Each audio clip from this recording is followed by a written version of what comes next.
Assalamualaikum warahmatullahi ta'ala wabarakatuh.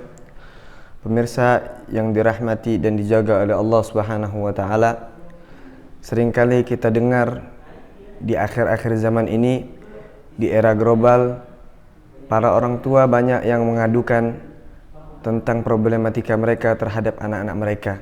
Mereka melihat bahwasanya anak-anak mereka tidak sesuai dengan yang mereka inginkan. Mereka tidak beradab, mereka tidak berbakti kepada kedua orang tua. Bahkan di antara mereka banyak yang kurang ajar kepada orang tua.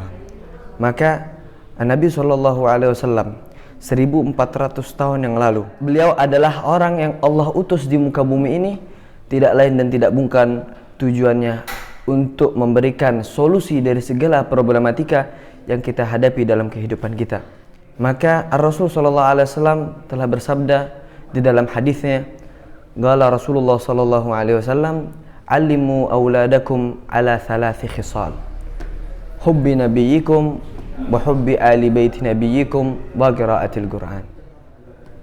Kata Nabi Muhammad sallallahu alaihi wasallam, ajarkanlah anak-anak kalian atas 3 perkara. Perkara yang pertama yang harus kita ajarkan kepada anak kita adalah untuk cinta kepada Nabi kita, Nabi Muhammad sallallahu alaihi wasallam.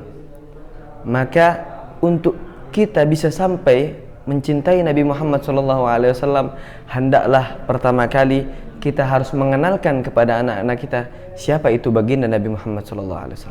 Karena yang namanya mahabbah, suatu kecintaan, kalau tidak dibarengi dengan yang namanya ma'rifah, pengetahuan terhadap orang yang dicintai, maka tidak akan timbul yang namanya suatu kecintaan kepada orang yang dicintai. Maka pertama kali yang harus ditanamkan adalah bagaimana mereka mengenal Nabi Muhammad SAW. Setelah mereka mengenal Nabi Muhammad SAW dengan mempelajari sejarah baginda Nabi Muhammad SAW, maka akan timbullah yang namanya rasa ta'zim, penghormatan kepada Nabi Muhammad SAW.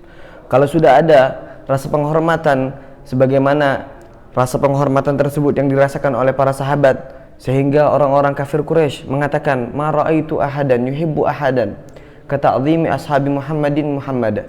Aku tidaklah melihat seseorang yang mengagumi orang yang lain seperti pengagungan sahabat Nabi Muhammad kepada Nabi Muhammad itu sendiri. Jadi mereka lebih mengutamakan segala hal yang berkaitan dengan Nabi Muhammad SAW atas segala perkara pribadi mereka. Jadi kalau sudah timbul yang namanya ta'zim, maka nanti akan melahirkan suatu sifat yang sangat mulia, yaitu al-mahabbah, suatu kecintaan. Kalau orang udah cinta kepada seseorang, maka apapun yang berkaitan dengan orang yang dicintai, maka dia pasti akan mengikuti hal tersebut. Maka jikalau kita telah menanamkan mahabbah, kecintaan kepada anak-anak kita kepada Nabi Muhammad SAW, maka anak-anak kita akan berusaha untuk mengikuti siapa yang mereka cintai, yaitu Nabi Muhammad SAW. Yang mana Nabi Muhammad SAW adalah kunci dari kebahagiaan kita. Kalau kita ingin bahagia, ikuti Nabi Muhammad SAW.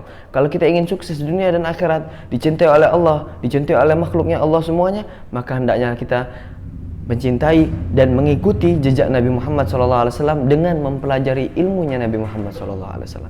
Mungkin ini dari satu yang harus kita ajarkan kepada anak-anak kita tentang mencintai Nabi Muhammad SAW. Mungkin ini yang dapat Al-Fakir sampaikan. Wassalamualaikum warahmatullahi taala wabarakatuh.